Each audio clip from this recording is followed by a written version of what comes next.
अस्सलाम वालेकुम दोस्तों, आज की इस वीडियो में हम लिविंग एंड नॉन लिविंग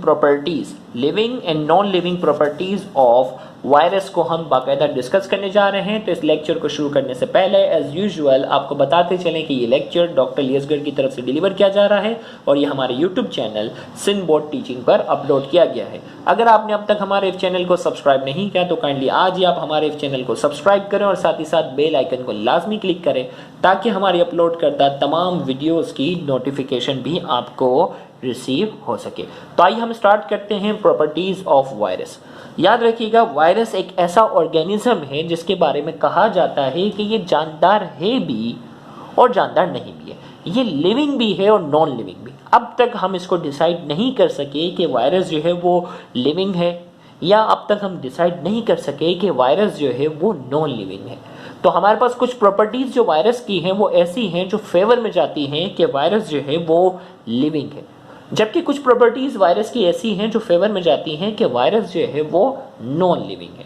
तो आज के इस लेक्चर में हम डिस्कस करने जाएंगे living and non living properties of virus. आज के इस लेक्चर में हम डिस्कस करेंगे living and non living properties of virus. तो हम स्टार्ट करते हैं। The living properties of virus are following. तो सबसे पहले हमने हेडिंग लगा ली लिविंग प्रॉपर्टीज, तो वायरस की लिविंग प्रॉपर्टीज को हम डिस्कस करेंगे। तो सबसे पहला जो हमारे पास जो है characteristics, virus contain genetic material, nucleic acid, DNA और आरएनए।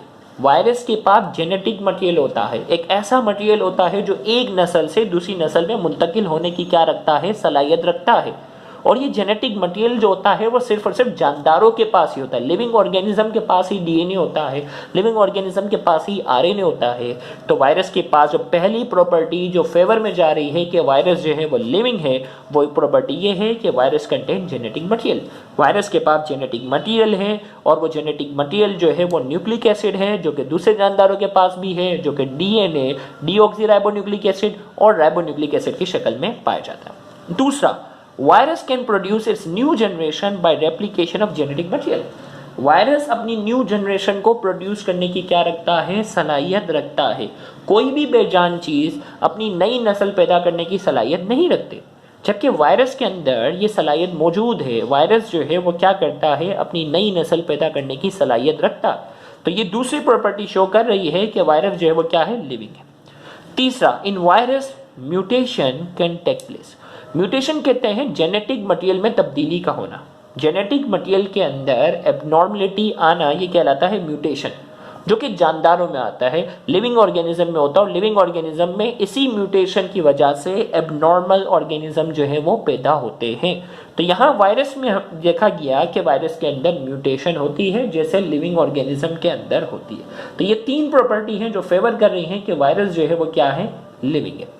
जबकि कुछ प्रॉपर्टी ऐसी हैं जो फेवर में जा रही हैं कि वायरस जो है वो क्या है, नॉन लिविंग है।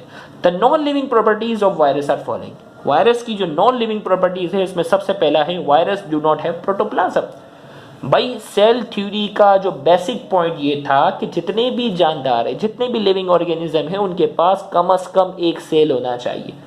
सेल में क्या चीजें हैं, साइटोप्लाज्म। सेल के अंदर क्या चीजें हैं, न्यूक्लियस। ये चीजें जो हैं वो बेसिक जानदार के पास कम से कम एक सेल होना चाहिए, जिसे हम कहते हैं प्रोटोप्लाज्म। प्रोटोप्लाज्म कहलाता है living part of the cell. तो वायरस के पास ना साइटोप्लाज्म है ना वायरस के पास न्यूक्लियस है। तो सेल थ्योरी की बेसिक पोस्टुलेट पे ये वायरस पूरा नहीं उतरता। इसके पास तो प्रोटोप्लाज्म ही नहीं है, सेल ही मौजूद नहीं है।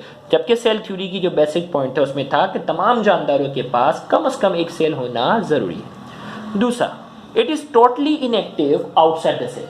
वायरस की अगर हम बात करते हैं ना, जैसे हम लाइटिक साइकिल के अंदर पढ़ते हैं कि ये अपना जेनेटिक मटेरियल, गौर से सुनिएगा, जेनेटिक मटेरियल ये जो है वो बैक्टीरियल सेल के अंदर ट्रांसफर कर देता है और जेनेटिक मटेरियल अंदर ट्रांसफर करने के बाद टोटली बाहर जो है वो इनएक्टिव रहता है। कोई इसके अंदर एक्टिविटी की सलाहियत मौजूद नहीं होती।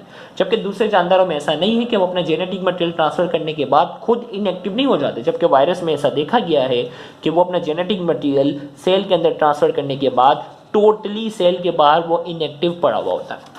तो it is totally inactive outside the cell. तो कोई भी जानदार ऐसा नहीं होता। और तीसरा, in virus crystal formation take place.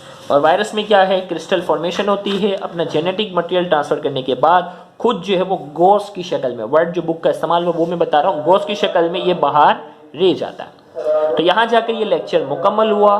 Thank you very much. Allah हाफिज। तो 3 प्रॉपर्टी हमारी जो है वो मुकम्मल हो चुकी है।